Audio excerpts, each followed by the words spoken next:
अस्सलामुअलैकुम। मोहम्मद अज़हर सिद्दीक अपने YouTube programme के साथ हाजिर खिदमत है। एक केस जो सुप्रीम कोर्ट का हमारे मीडिया चैनल से भी नज़र से नहीं गुजरा, वो बड़ा एक अहम इशू है और मैं उस पर आवाज़ उठाता रहता हूँ।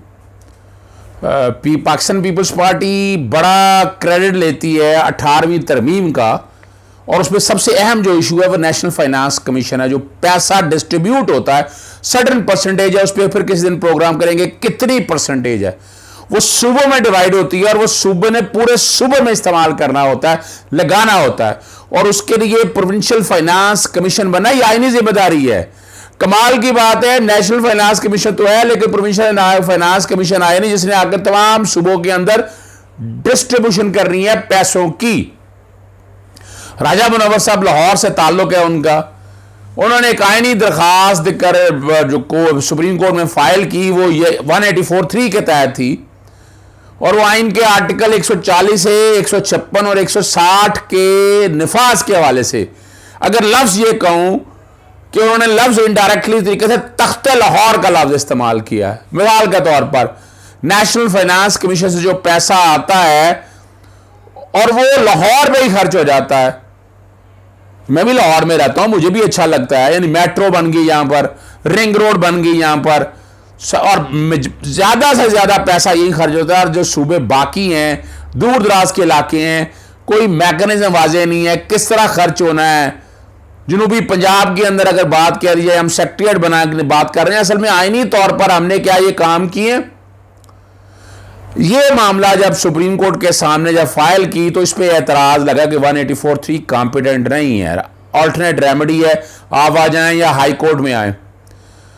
उस ऑर्डर के अगेंस्ट जो रजिस्ट्रार ऑर्डर करता है, एडमिनिस्ट्रेटिव साइड पे अपील दायर होती है, अपील सुप्रीम कोर्ट का सिंगल जज सुनते हैं, वो अपील अलाउ करके इसको फुल बेंच में लगाया, और फुल बेंच जस्टिस जनाब उमर ताब इंदयाल, जस्टिस सजाद अली शाह और जस्टिस मुनीब अख्तर के बेंच में मामला आया।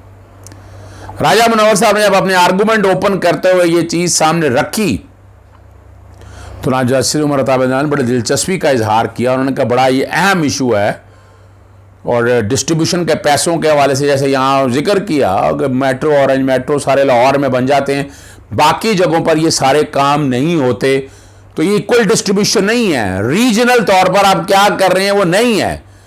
जैसे मुनीब अख्तर ने बड़ा वाज़ेह तौर पर कहा कि आप जो बात कर रहे हैं और आपकी प्रेयर में तजाद है, जो आप मांग रहे हैं चीज़ वो तजाद है उसके अंदर।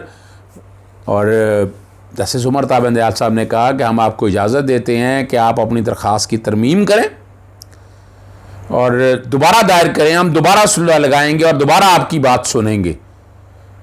और आइन के आर्टिकल 140 से लोकल गवर्नमेंट के हवाले से 156 और 160 की बात है, और बाद में जो बात कह रहा हूं कि नेशनल फाइनेंस कमीशन और प्रोविंशियल फाइनेंस कमीशन बना तो दिया आपने, वो डिस्ट्रीब्यूशन आ रही, सर्टेन परसेंटेज आ रही, उसमें एक दिन लहला प्रोग्राम करेंगे कि वो परसेंटेज कैसे आती है, किस तरह डिवाइड होती है, और तकाजा किया जाता है कि हमें हमारा हिस्सा दिया जाए। और जो कलेक्शन आती है और वफाक जब वो सारा पैसा दे रही है, वफाक के पास कुछ बचता नहीं है। वो एक अलग इशू है, एक बड़ा अहम इशू है।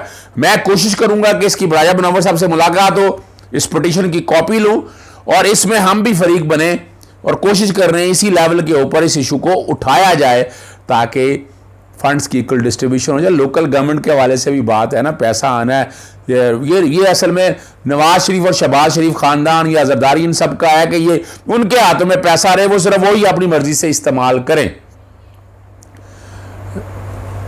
अर्जन होगी वो केस की समात। दूसरा जो आपके सामने इशू रखना है, अभी दो इशू और हैं, वो कल बात करेंगे। इस्लामाबाद हाई कोर्ट में नवाज शरीफ की अपीलें लगने वाली हैं, इश्तिहारी भगौड़े डिक्लेयर हो गए हुए हैं। उसमें वकील सरकारी प्लीडर आएगा, उस सरकारी प्लीडर के ऊपर को जो जवाब दाखिल करना है नैब ने इस्लामाबाद में, तो कि वो अपीलें जल्दी समात की दरख्वास्त दी हुई है, उस पर बात होगी।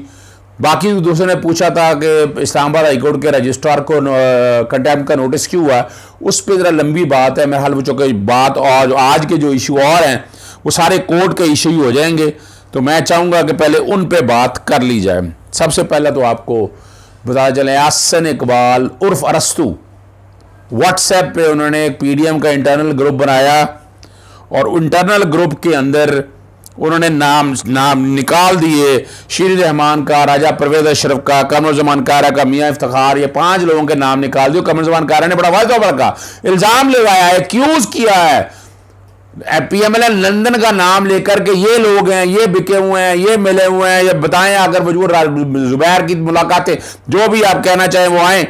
और इसका जवाब एहसन इकबाल ने क्या दिया, PDM ग्रुप्स आप ग्रुप मरकजी ओहदेदारान के लिए अंदरूनी मुशावरत का ग्रुप है।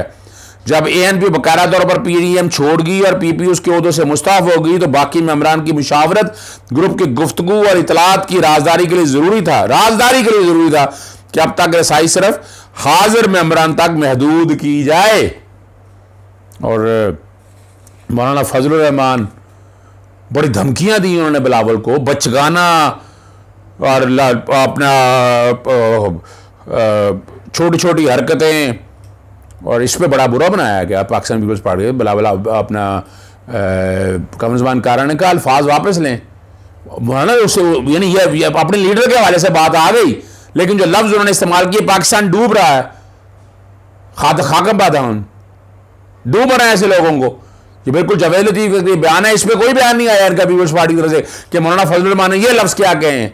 और मेन मिनिस्ट्री भी खामोश रहा है, वो जो खास तौर पर बैठ गए कि एजेंडे को लेकर चल रहा है, मजाक बनाया हुआ उन्होंने। फिर वो मरियम नवाज 3 तलाकों का जिक्र, हलाले का जिक्र कर रहे, आ जाएं हमारे पास आ जाएं।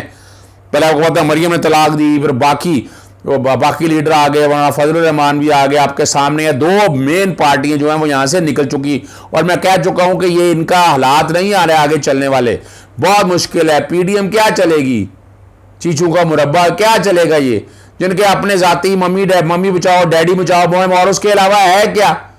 तो ये बुनियादी तौर पर जो मामला है वो देखने वाला है। आगे मैं बात करते चलूँ चूँकि इल्लामा साद रिजवी के हवाले से मामला है। FIR बाकायदा एक रजिस्टर्ड हो चुकी है थाना शादरा में 780 और 302 के हवाले से। जो पुलिस इंस्पेक्टर जो पुलिस कांस्टेबल जो शहीद हुए हैं उनके कॉन्टैक्ट्स में है, और वो बाकायदा 780 के साथ वो नाम है और उनका, और 7 बाकी लोगों का 6 FIR मैं और सुन रहा हूँ। एक चीज़ जो रोज़नामा उम्मत ने देखी, साद रिजवी की गिरफ्तारी के हक़ाइक़ सामने आ गए, और उनका ये इन्होंने जो रिपोर्ट में लिखा है उनका कहना ये है कि इल्लामा साद रिजवी की गिरफ्तारी पीर अफजल कादरी की FIR पर की गई है। तरीके बैक के सरबराह इल्लामा से गिरफ्तारी हुकूमत इमा की बजाय पीर अफजल कादरी की जानिब से जमा कराए गए FIR की बिना पर की गई है। FIR के मुताबिक पीर अफजल कादरी ने इलेक्शन कमीशन कानून के मुताबिक FIR में दर्ज किया है कि इल्लामा सादरी ने गैर कानूनी तौर पर कब्जा ग्रुप करके तहरीक लब्बैक के असासों पर कब्जा कर लिया है। जबकि मजीद बरा उन्होंने ये भी कहा है कि साद रिजवी ये बाकी जो बातें सारी की हैं मैं उनमें जिक्र नहीं करना चाहता या आपके सामने पोजीशन रखना चाहता। देखिए यहाँ कसूर, देखिए बात सिर्फ इतनी है, टाइमिंग बड़ी ज़रूरी होती है। आपका फटफ का मामला जो है, FATF का मामला जो है, और इसमें ये जो इस तरह के जत्थे आ जाना और आके बाहर, देखें तौहीन रिसालत हमें बहुत अजीज़ है, नहीं बर्दाश्त कर सकता कोई मुसलमान भी, और इसमें कोई शक नहीं है खालिद हुसैन रिजवी का बड़ा एक रोल है, और उन्होंने इस बात में खड़े हुए स्टैंड लिया है। और आपके सामने नवाज शरीफ के दौर में जिस तरह एफिडेविट के जरिए बयान यानी जो हल्फनामा था इलेक्शन कमीशन के वाले से तब्दीलियाँ की गई आप लोगों के सामने मौजूद है। यहाँ तो खड़े हो नाम हक कौन है जो खड़ा ना हो। 2010 के अंदर जब फेसबुक ने तौबा तौहीन के कार्टून जारी किए थे, उस वक्त लोग सड़कों पर निकल आए थे। मैं गया था हाईकोर्ट में, फेसबुक को पाबंद करवाया था हम लोगों ने, बंद रही थी 10 दिन लाहौर हाईकोर्ट के चीफ चौधरी जाज साहब। फिर जाकर फेसबुक को अकल आई थी और ये मामला, इसमें हम अपनी इमारतें तोड़कर हमें मिलेगा क्या, हमें मिलेगा क्या, इससे हम अपनी जायदादों का नुकसान पहुंचा रहे। हम अपना बड़े पुरजोर तरीके से इस मामले को लड़ना चाहिए और पूरी कौम को एक पेज पे होना चाहिए। गलती हुकूमत वक्त की है कि 18 फरवरी को मायदा तय किया था कि बाकायदा फ्रांस के सफ़ीर के हवाले से पार्लियामेंट में जाएंगे, लटकाते रहे। 20 अप्रैल डेडलाइन दी थी, 20 अप्रैल को उन्होंने कहा था कि हम एहतजाज करेंगे। उससे पहले ये गिरफ्तारी ने जलती पर तेल का काम किया है। पार्लियामेंट के अंदर ले जाए आप इस सारे मामले को, और गवर्नमेंट का अच्छा इकदाम है, पार्लियामेंट में ले जाए, वहाँ जाकर बैठ कर सेटल करें सारे मसले को। और मेरी गुजारिश होगी मेरे सुन्नी भाइयों से, बरेलवी भाइयों से कि इस तरह के हंगामों से, तोड़ फोड़ से बाज रहें। गरीब आदमी की गाड़ी हैं, अब पुलिस का कांस्टेबल शहीद हो गया, पूरी कौम खड़ी है तौहीन रिसालत के, और इस मसले पे हम सब खड़े हैं, लेकिन इसको उस तरीके से लेकर चलें कि जिससे जग हसाई ना हो। इजाज़त दीजिएगा। अस्सलाम वालेकुम, खुदा हाफ़िज़, पाकिस्तान जिंदाबाद।